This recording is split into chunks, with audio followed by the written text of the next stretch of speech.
dipersembahkan oleh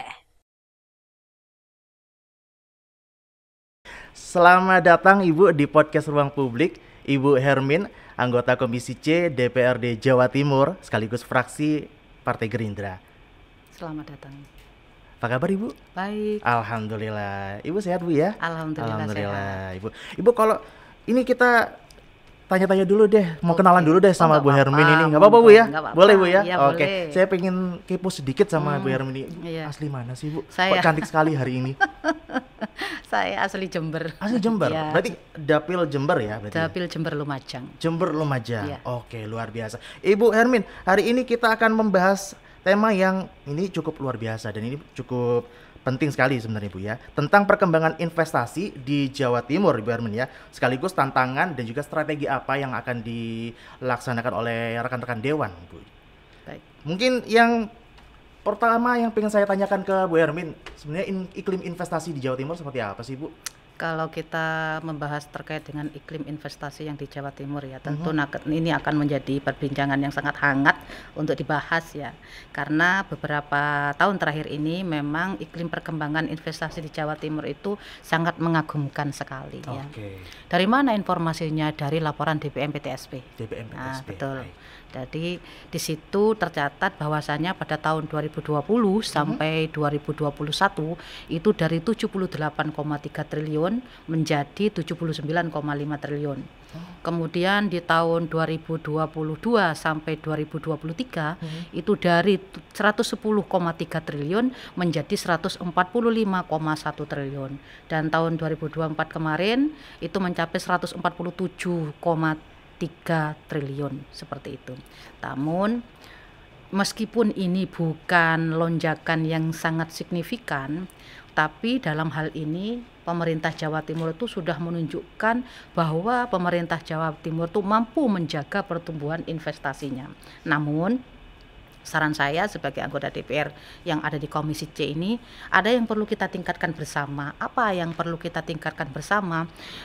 Yang perlu kita tingkatkan bersama itu adalah menjaga kepercayaan investor yang telah menjalankan usahanya di Jawa Timur ini sehingga memberikan citra yang baik bagi calon investor yang potensial nantinya agar tetap melanjutkan usahanya di Jawa Timur. Itu dia, poinnya adalah menjaga kepercayaan investor. Betul sekali. Untuk tetap mau dan datang ke Jawa Timur Bu dan ya. melanjutkan lagi. Betul sekali, melanjutkan. Nah itu yang paling penting Bu. Tapi sebelum itu Bu, saya pengen tanya juga ini Bu, tentang sebenarnya apa sih yang menjadi kunci. Kalau tadi Bu bilang tentang data-data tersebut Bu ya, 78, sekian, terus naik sekian juga, itu artinya kan ada satu keberhasilan sebenarnya Bu ya, di kalangan untuk investasi saat ini Bu. Dan kalau bisa kita gambarkan sebenarnya apa yang menjadi kunci keberhasilan Jawa Timur untuk mencatat realisasi investasi tersebut Bu? Kepedulian pemerintah terkait investasi tersebut. Bagaimana pemerintah ini mengkolaborasikan antara pemerintah, masyarakat dan para investor tentunya seperti itu. Kepedulian Bu ya. Kepedulian. Dan itu yang harus memang ditanamkan, dilanjutkan begitu Bu ya, setiap tahunnya. Betul agar sekali. Bisa investor itu selalu menaik seperti itu. Baik, menarik ini Bu ya. Dan ini juga yang menjadi perhatian bagi saya juga Bu sebenarnya, yang faktor utama sebenarnya Bu. Selain memang perhatian, apalagi ada lagi kah Bu yang memang perlu ditingkatkan? Apa ya, kemudahan bagaimana caranya memberikan investor ini kemudahan baik terkait perizinannya maupun akses datanya seperti itu. Akses data, betul. Kemudahan. Lalu apa langkah-langkah yang sudah dilaksanakan Bu sebenarnya terkait akses data kemudian itu tadi? Jadi hari ini pemerintah Jawa Timur itu menerapkan yang namanya JOS ya. Jatim Online Single Submission seperti itu. Kalau bisa diceritakan sedikit JOS itu apa sih Bu? Untuk apa? Fungsinya seperti apa? Kemudian kriterianya seperti apa? JOS ini adalah sistem di mana untuk mempermudah perizinan yang sifatnya itu efisien, kemudian efektif dan transparan untuk memproses perizinan dari para pengusaha di Jawa Timur seperti itu. Nah, ini kan kita ngomongin soal tren investasi di Jawa Timur ini yang masih menunjukkan pertumbuhan positif, terutama pasca pandemi mungkin Bu ya. Betul. Kita tahu beberapa tahun belakangan memang pandemi sudah melanda Indonesia juga dan itu sangat berpengaruh Bu. Gimana tanggapan Bu Hermin sendiri? kita flashback kembali ke belakang ya, di mana waktu pandemi itu betapa sangat memprihatinkan sekali terkait dengan pertumbuhan ekonomi di Jawa Timur. Banyak pelaku usaha yang kolab ya, dari berbagai sektor, mau wisata, apalagi pariwisata ya. Tidak mungkin waktu kita pandemi terus kita itu berwisata ria, kan nggak boleh lagi. Kemudian di pusat perbelanjaan dan sebagainya. Cuman di sini masih ada satu yang bisa bertahan dalam kondisi pandemi yang kemarin sempat membuat carut marut perekonomian, yaitu UMKM. UMKM itu dia. Seperti itu. Waduh, luar biasa, UMKM memang sangat Betul luar biasa sekali. Bu ya. Tapi Bu, ngomongin soal industri pariwisata Bu ya. Tadi Ibu bilang kan kita nggak mungkin dong pasca pandemi kita langsung berwisata ria gitu kan Bu. Ini untuk bangkit sebenarnya susah Bu. Kalau menurut Ibu sendiri yang Ibu lihat di lapangan, apakah ada kendala-kendala untuk bangkit pasca pandemi untuk sektor investasi Iya. di sektor pariwisata? Yang pertama adalah bagaimana perhatian masyarakat terkait dengan pariwisata ini, karena kita harus akui bahwasannya sektor pariwisata ini adalah sektor yang menjadi sektor unggulan ya untuk meningkatkan investasi. Tergantung nanti bagaimana pengelolaannya ya. Satu, pengelolaannya, kepedulian pemerintah, kemudian pengelolaannya bagaimana, terus cara memberdayakan UMKM-nya itu bagaimana. Itu harus saling berkesinambungan. Harus kolaborasi gitu ya. Seperti itu. Sektor pariwisata dan juga UMKM-nya. Ini yang dan harus pemerintahnya pemerintah juga. yang paling utama adalah pemerintahnya. Ya. Oke, baik Bu, terima kasih. Lanjut lagi Bu, kita ke pertanyaan berikutnya. Ini sektor industri yang saat ini paling diminati oleh investor, khususnya di Jawa Timur. Yang jelas kalau sektor industri yang paling diminati di Jawa Timur adalah terkait itu pengolahan makanan dan minuman, itu yang paling diminati. Kemudian tekstil dan bahan jadi, pakaian jadi, itu yang paling diminati oleh investor seperti itu. Oke, begitu. Memang ya tekstil ini ya. Tekstil. Dan juga kuliner Bu ya. Kuliner, terutama kuliner ya. Bu, kalau boleh tahu kuliner di Jember? Kalau kuliner di Jember itu ya kalau kita di Jawa Timur mungkin masih bisa mengidentifikasi ya. Contoh, kalau di Lamongan itu terkenal dengan sotonya, Malang dengan baksonya, Ponorogo juga dengan baksonya, Madura bebek sinjainya. Ada tuh di mana itu, di Gempol terkenal dengan klepon wahyunya.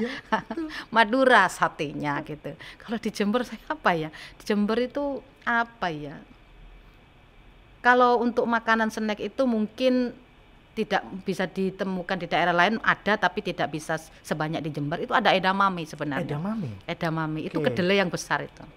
Dan edamame ini baik untuk orang-orang yang menjalankan program diet, karena salah satu cemilan yang tidak bisa menggemukkan seperti itu.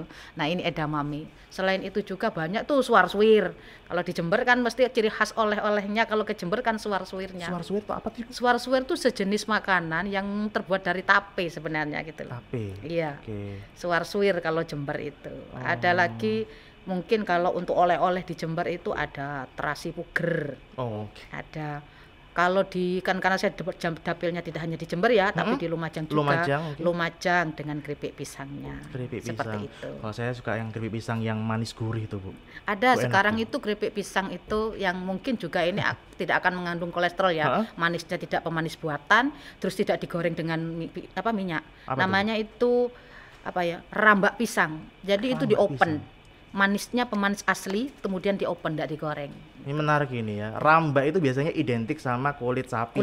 Tapi ini pisang. Pakai pisang. Iya, ini. namanya rambak pisang. Waduh, penasaran Cuman saya. Gini Mas, saya kadang-kadang melihat ini ya. Sebenarnya masyarakat kita di bawah itu skillnya itu luar biasa sekali. Cuman belum terasah.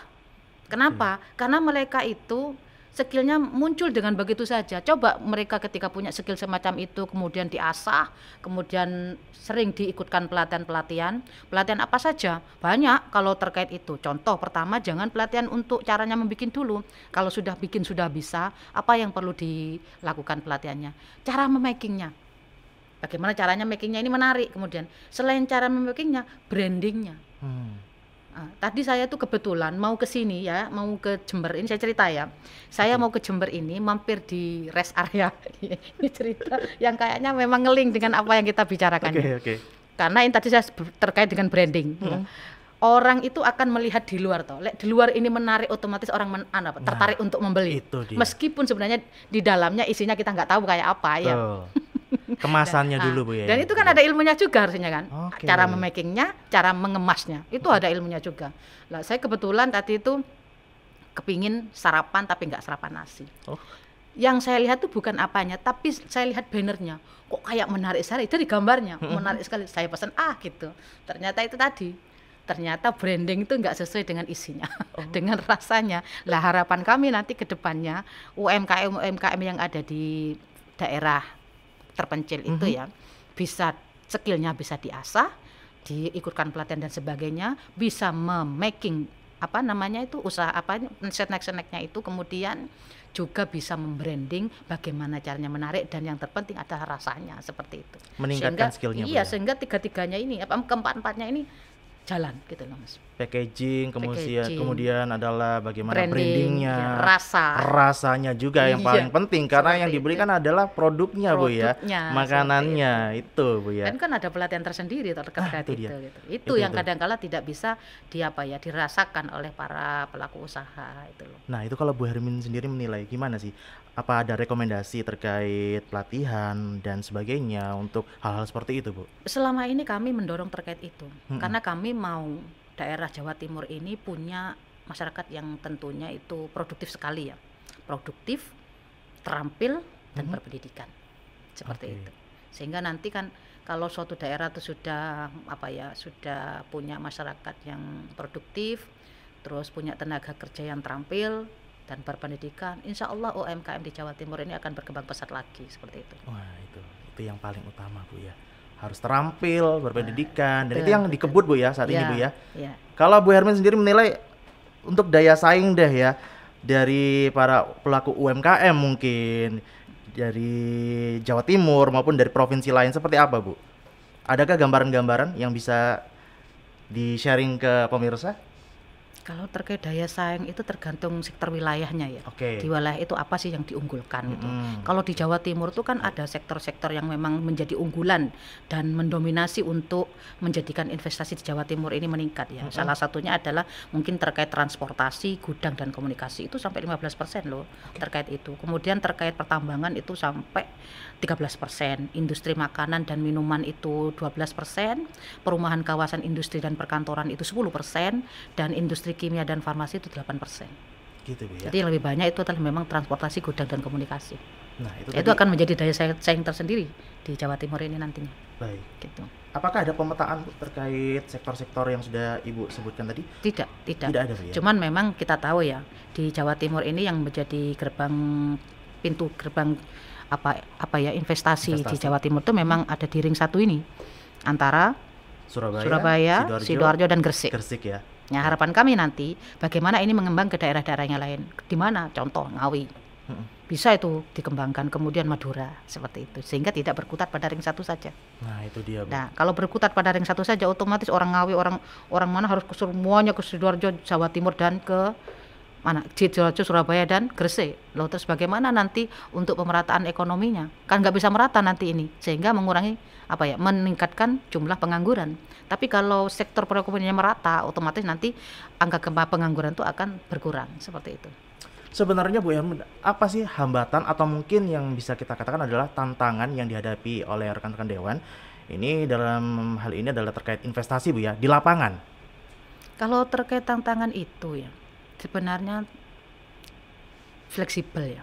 Kalau menurut saya tergantung daerah mana itu sih yang punya tantangan jelas berbeda-beda. Maksudnya daerah ini tantangannya apa, daerah itu tantangannya apa, itu juga fleksibel kalau menurut saya itu.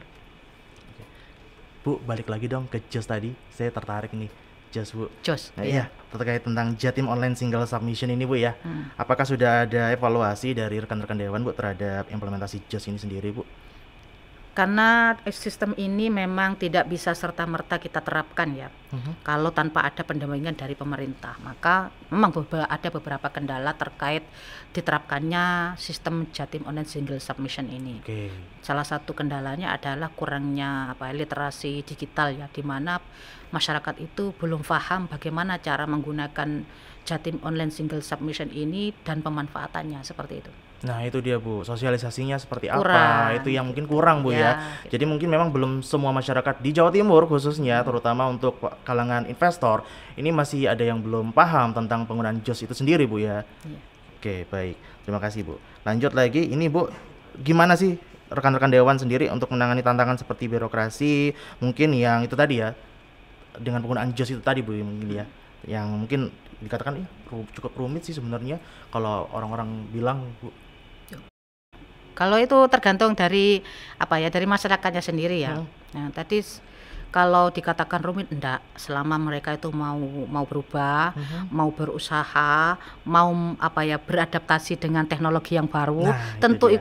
itu akan menjadi kemudahan ke depannya, terutama bagi para pelaku usaha, di mana adanya sistem Jatim Online Single Single Submission submission. ini memudahkan sekali, terutama terkait perizinan, di mana perizinan itu akan dipercepat, transparan, dan tidak berbelit-belit.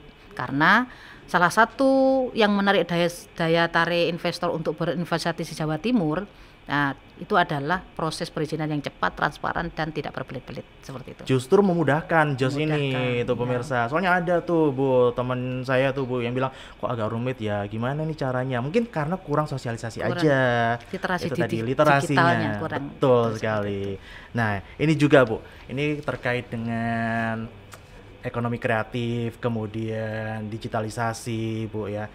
Investasi-investasi di bidang-bidang tersebut. Kita tidak bisa menafikan bahwa sekarang zaman now ini Bu, kalau orang bilang ya.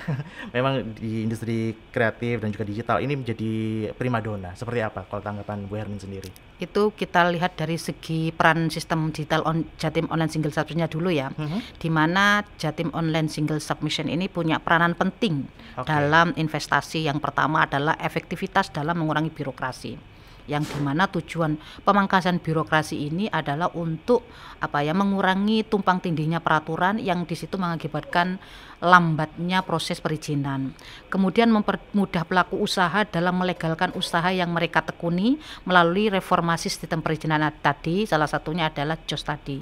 Dan yang terakhir adalah mendorong standarisasi, menjadikan birokrasi perizinan di tingkat pusat dan daerah lebih mudah, cepat, dan terintegrasi. Terintegrasi yang perlu digarisbawahi. Ya. Nah, apakah sektor ekonomi kreatif dan juga digital ini sudah mampu menarik minat para investor, Bu?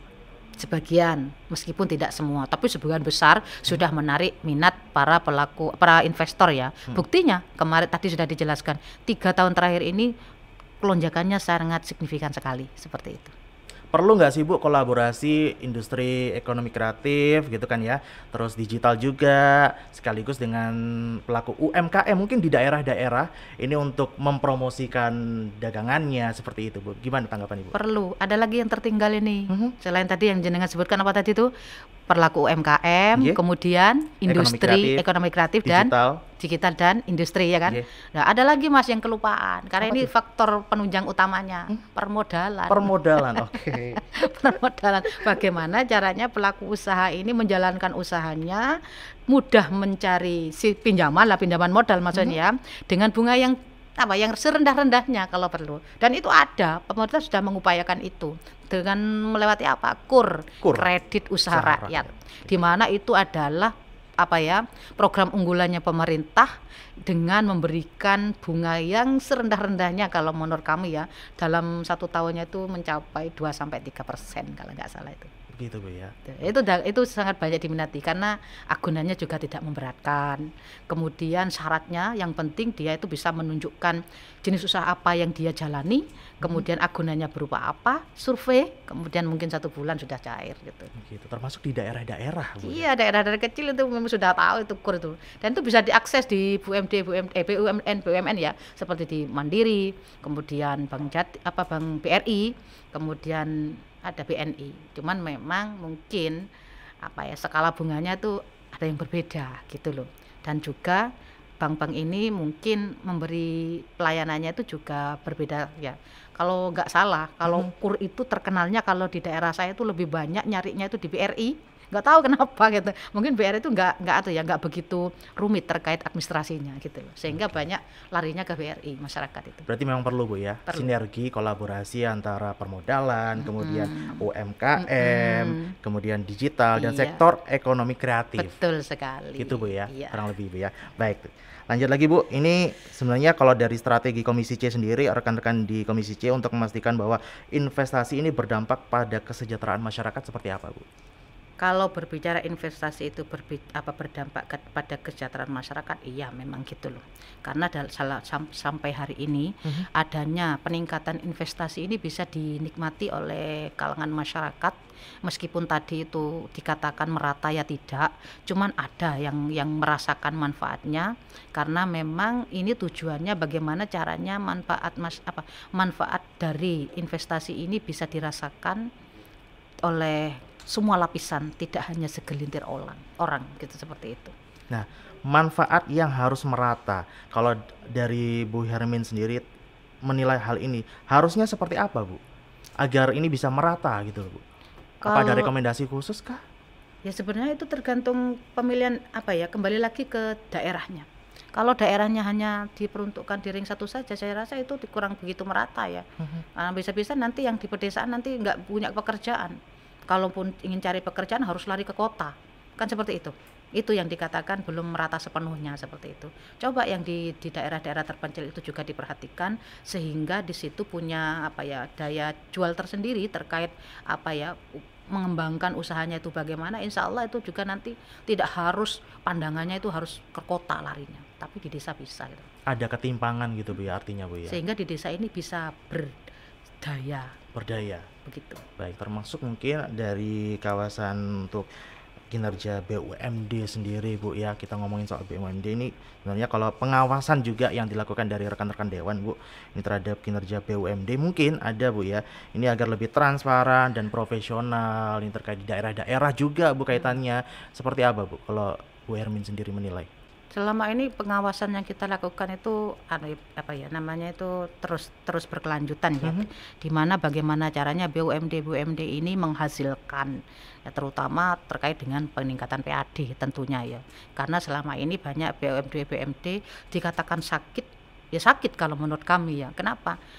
Kurang maksimal pendapatan PAD-nya, karena di situ masih banyak anak perusahaan yang dimana di situ menjadi ganjalan tersendiri. Lah kalau kita nanti mau saklek ya, mau menutup anak perusahaan itu dengan serta-merta, maka akibatnya nanti bertambah lagi jumlah tingkat penganggurannya, seperti itu.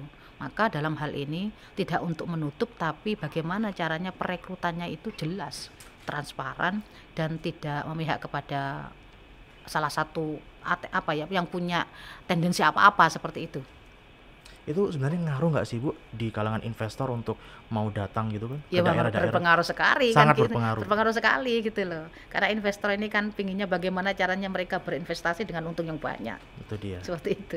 Oke, baik Bu, ngomongin investor juga, ini sebenarnya yang paling banyak diminati tadi Ibu bilang kan ada sektor pariwisata, transportasi gitu ya. Ada juga sektor kuliner mungkin Bu ya.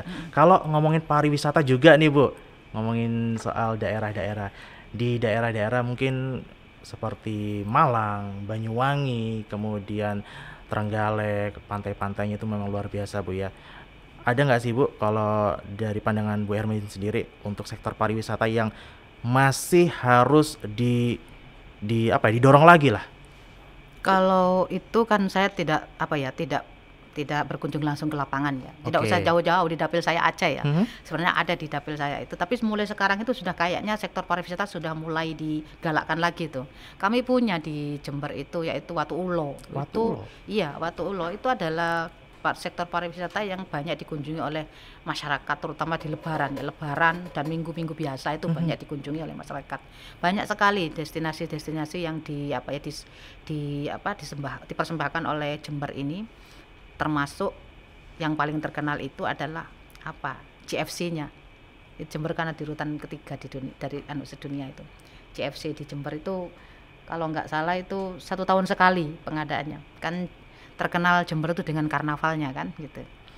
Itu yang banyak mungkin dari turis-turis itu nanti akan melihat kalau sudah acara GFC itu digelar. Nah, itu kayaknya perlu deh Bu untuk kolaborasi sama sektor kreatif, kemudian digital juga supaya untuk promosinya juga berjalan lancar gitu Bu ya. Oke Bu. Baik, ini untuk tren investasi di Jawa Timur juga menunjukkan pertumbuhan yang positif. Pasca pandemi tadi juga kita sudah bahas bahwa memang butuh waktu juga Bu ya untuk bisa naik lagi Bu. Dan kalau sekarang kita sudah tahu udah mulai meningkat Bu. Bu, kalau soal investor di Jawa Timur, sebenarnya kalau halangan-halangan atau kendala dari para investor sendiri, alasannya mereka untuk susah, untuk sulit untuk mau naruh investasi di Jawa Timur, ada nggak sih Bu? Kalau kesulitan itu nggak ada karena selama ini pemerintah tuh memberi kemudahan ya, kemudahan terkait perizinannya. Dan sepertinya para investor tuh harus tahu tuh apa sih, kita sebagai warga Jawa Timur tentu juga harus paham apa sih faktor utama yang membuat Jawa Timur itu menarik bagi para investor. Itu yang perlu kita promosikan gitu loh. Baik. Ya, itu salah satu yang menarik, faktor utama yang membuat Jawa Timur itu menarik bagi para investor. Yang pertama adalah memang merupakan lokasi yang strategis dan merupakan pusat konektivitas perdagangan di Jawa Timur itu. Yang kedua, infrastrukturnya di Jawa Timur itu berkembang semakin pesat. Entah itu pembangunan jalan tolnya, kemudian terkait dengan pembangunan pelabuhannya dan bandaranya, bahkan kawasan industri terpadunya. Dan yang paling potensial sekali juga adalah sumber daya alam yang melimpah seperti batu bara, biji besi. Kemudian hasil pertanian seperti karet, tebu, di mana ini salah satu daya tarik bagi industri manufaktur ya di situ, tebu dan karet. Di Jember termasuk tebu juga dan karet ini ya, di Lumajang juga gitu, di Lumajang. Selain itu, iklim investasi yang kondusif melalui berbagai kebijakan dan insentif serta perbaikan birokrasi tadi. Nah, meskipun kalau kita berbicara terkait perbaikan birokrasi, tentu harus ada prosesnya dulu. Karena tidak bisa sepihak untuk memutuskannya. Dan kita perlu tahu bahwasannya pemerintah Jawa Timur itu sudah luar biasa sekali bagaimana pemerintah Jawa Timur ini mempromosikan Jawa Timur agar para investor ini tertarik untuk berinvestasi di Jawa Timur. Melalui apa? Melalui berbagai forum dan acara seperti acara EJIF itu ya. Karena itu untuk menarik investor baik domestik maupun asing. Yang kedua, yang tadi sempat kita selalu bahas yaitu adalah sektor pariwisata, energi terbarukan. Kemudian ada lagi industri kreatif yang tadi juga kita sudah bahas, yang memang memiliki pertumbuhan yang sangat tinggi sekali terkait dengan investasi. Dan yang terakhir tadi, yang sempat kita bahas dari awal, yang Masnya sempat lupa satu, yaitu adalah dukungan penuh dari pemerintah daerah ya, terkait permodalan. Dan yang terpenting itu lagi adalah dukungan penuh dari pemerintah daerah kepada investor dalam hal perizinan, pembebasan lahan, kemudian fasilitas lain untuk mempermudah proses berinvestasi di Jawa Timur. Oke, baik kalau gitu. Boleh sambil diminum? Boleh. Silakan. Boleh nih ya. Kita minum dulu ya. Oke.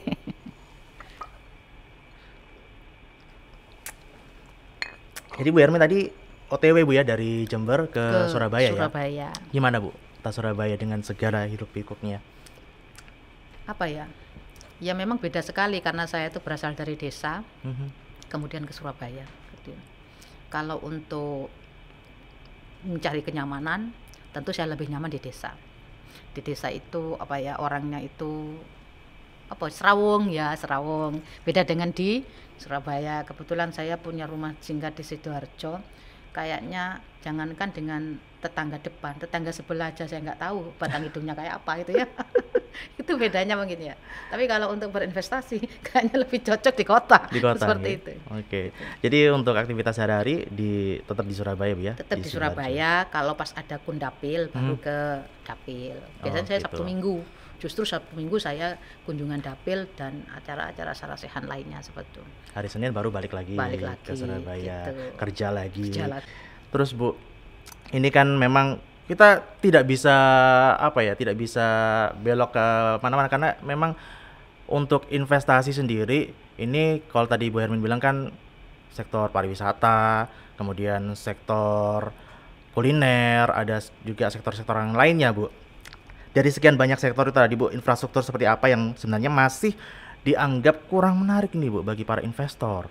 Nah, ini kembali lagi ke dapil saya ya.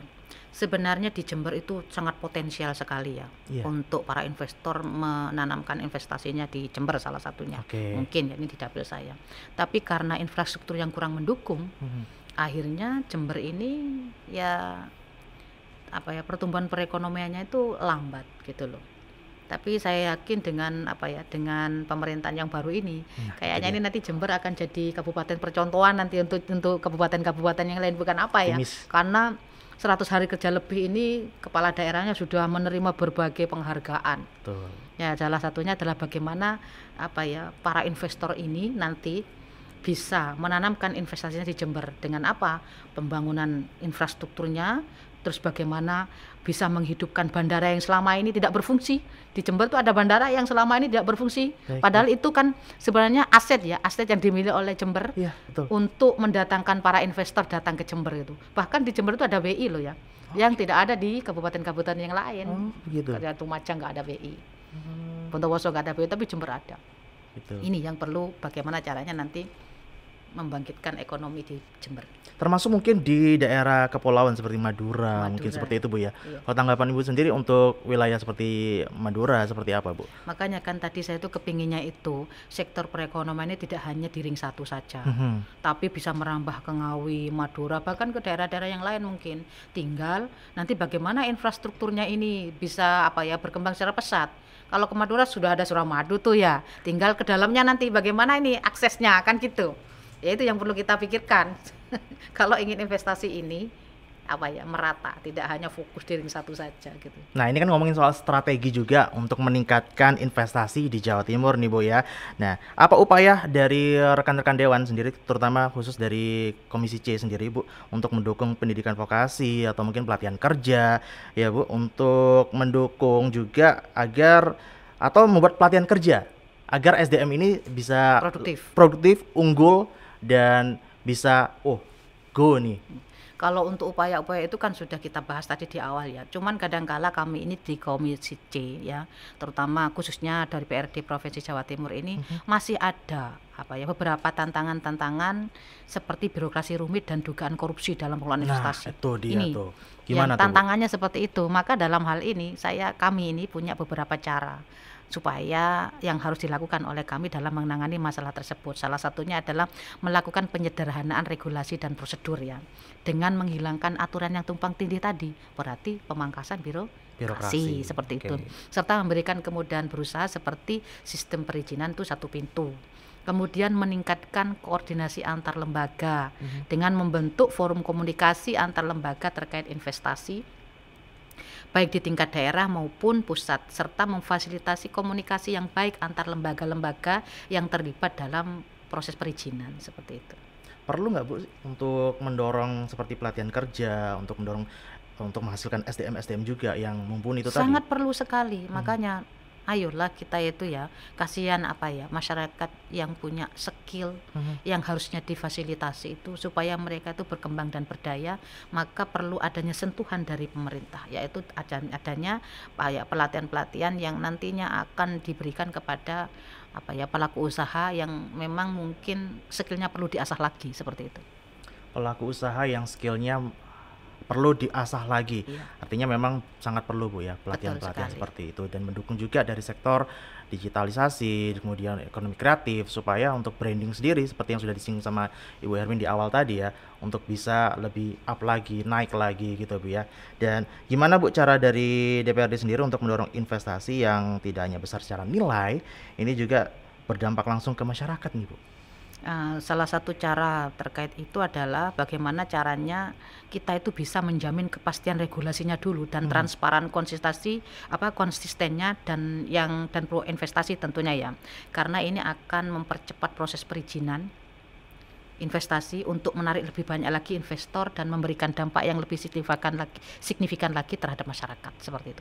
Termasuk investor tidak hanya dari dalam negeri tapi juga dari luar negeri. Gitu Bu ya. Betul. Dan ini gimana sih Bu? Kalau dari DPRD sendiri melihat potensi kolaborasi investasi luar negeri dan juga Jawa Timur seperti apa ini peluangnya Bu?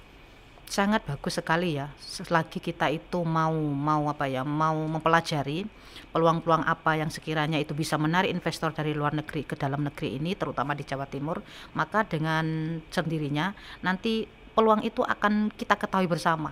Mana sih yang punya peluang, daerah mana yang punya peluang, terus peluangnya di mana, itu harus kita ketahui bersama itu. Peluangnya seperti itu Bu ya? Ya. Oke, baik. Terus peran dari masyarakat ada nggak Bu untuk tetap menjaga iklim investasi yang kondusif khususnya di Jawa Timur sendiri dan transparan juga seperti itu Bu? Ada, dari masyarakat sendiri ada. Meskipun kita kadangkala ini juga dirumitkan oleh masyarakat yang kurang sadarnya tentang apa ya, transformasi digital tentunya ya. Karena mereka ini tidak semuanya apa ya, SDM-nya kelas menengah ke atas. Ada yang kelas menengah ke bawah, di mana kita juga harus memaklumi terkait itu. Dan beda penyikapan tentunya, di mana kita harus menangani yang kelas menengah ke atas bagaimana, kelas menengah ke bawah harus bagaimana. Yang penting jalin komunikasinya dan pola komunikasinya itu harus kita jaga betul ya, supaya tidak ada ketersinggungan bagi masyarakat itu sendiri. Digitalisasi, ekonomi kreatif, balik lagi Bu, ini peran penting sosial media Bu ya, untuk mempromosikan investasi maupun investor pelaku usahanya juga. Bu Hermin, kalau Bu Hermin sendiri menilai sosial media sekarang ini dampaknya luar biasa untuk pengusaha sendiri Bu. Kalau tanggapan Bu Hermin sendiri seperti apa Bu? Sekarang kembali lagi ke Sosial medianya ya? sosial media dan masyarakatnya, Masyarakatnya. penggunanya maksud saya Oke, dulu. betul. Kalau masyarakat itu mau menggunakan sosial media ini dalam hal yang positif, otomatis cuan itu akan dapat tanpa harus keluar rumah kalau perlu ya kan. Tapi sekarang kan banyak sekali ibu rumah tangga yang menghasilkan cuan tanpa harus bekerja di luar gitu. Tapi kalau masyarakatnya itu menggunakan sosial medianya itu dengan hal-hal yang negatif, ya dampaknya juga kan negatif pula gitu loh. Apalagi cuma hanya TikTokan dan sebagainya. Kenapa nggak mempromosikan usahanya? Kenapa nggak mempromosikan apa yang dia bisa gitu? Ya kan itu lebih menghasilkan daripada ya mungkin kalau TikTokan nggak apa-apa sih, tapi yang berTikTok yang positif lah gitu. Yang positif Bu Ya ya. gitu. Kan banyak sekarang itu, sehingga kadang-kala saya itu kalau melihat ya di medsos-medsos juga ya. Kayak saya prihatin sekali kalau kita lihat pasar Tanah Abang ya, betapa sepi pengunjung di lokasi-lokasi. Itu dia. Karena itu dampak dari transformasi digital tadi. Orang banyak berjualan lewat online masalahnya gitu. Sehingga pasar tradisional itu atau pasar lokal itu kan sepi pengunjung. Karena mereka sudah males ke pasar sekarang. Lihat aja, browsing atau cari di TikTok mana baju yang bagus, tinggal pesan lewat online kan gitu. Tapi dampaknya kepada pasar yang ada di tradisionalnya seperti itu. Oke. Bahkan kemarin tuh saya melihat di medsos itu ada penjual yang mempromosikan dagangannya tapi itu sepi respon gitu. Itu yang sangat memprihatinkan sekali. Mudah-mudahan ada ada perhatian khusus dari pemerintah bagaimana caranya pasar-pasar tradisional ini mulai bangkit lagi seperti itu. Pasar tradisional ini memang harus bangkit Bu, terutama di era digital seperti sekarang. Betul. Kalau Bu Hermin bisa kasih rekomendasi, mungkin ayolah kita sama-sama kolaborasi gitu kan ya, antara tradisional kemudian di sosial media, mungkin bisa itu Bu. Pasti bisa Bu ya. Ya selama kita mau mencoba kenapa tidak. Nah, itu Insya Allah dia, Bu. bisa gitu. Insya Allah bisa, pasti ini ya. Iya. Dan Bu, mungkin ini yang bisa disampaikan juga terkait investasi di Jawa Timur. Sekali lagi Bu, yang pengen saya tanyakan, ada nggak sih Bu bisa dibilang kayak hambatan yang sektoral yang krusial gitu Bu? Kalau terkait hambatan ya itu tadi ya, kalau terkait investasi kan ya. Nggih. Hambatannya tadi itu adalah dari masyarakatnya yang mungkin kurang literasi digitalnya itu tadi. Oke. Itu hambatannya sebenarnya. Paling krusial dari masyarakatnya justru ya. Seperti itu gitu loh. Karena itu berdampak sekali ya terhadap perkembangan ekonomi ke depannya. Kalau kita itu mau mengupdate diri, insya Allah segala kemudahan akan didapat seperti itu. Baik, terima kasih Bu. Mungkin satu lagi untuk closing statement yang bisa disampaikan kepada pemirsa di podcast Ruang Publik hari ini. Baik, kami di Komisi C ini berharap ke depannya ya daya saing investasi ini semakin meningkat terutama di Jawa Timur. Kemudian investasi itu tidak hanya berpusat di ring satu saja, yang tadi sempat kita bahas bersama, tidak hanya berpusat di Sidoarjo, Gresik dan Surabaya, tapi bisa mengembang lagi mungkin ke Ngawi atau di Madura, supaya itu nanti sektor pertumbuhan ekonomi itu bisa merata. Kemudian bagi UMKM, investasi ini mudah-mudahan dapat memberikan efek yang dominan lewat kemitraan, seperti itu. Bu Hermin, anggota Komisi C DPRD Jawa Timur dari fraksi Gerindra. Terima kasih sudah hadir di podcast Ruang Publik yang dipersembahkan oleh DPRD Jawa Timur. Sama-sama. Terima kasih banyak Ibu. Okay.